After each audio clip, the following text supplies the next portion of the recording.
Hello guys, हामी चाहिँ आज है दुबई मलमा आएको।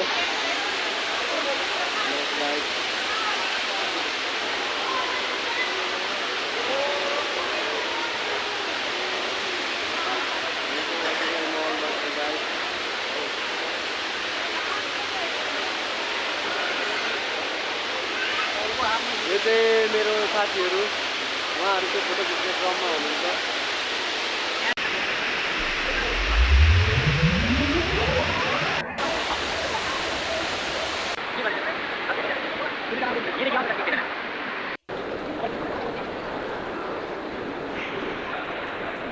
हामी चाहिँ अब गाइस आउटसाइडपट्टि आएको छौँ है। हाम्रो ब्रुज खलिफा, हाम्रो नाउँ निर्माण बाबुहरू, टुरिस्टहरू।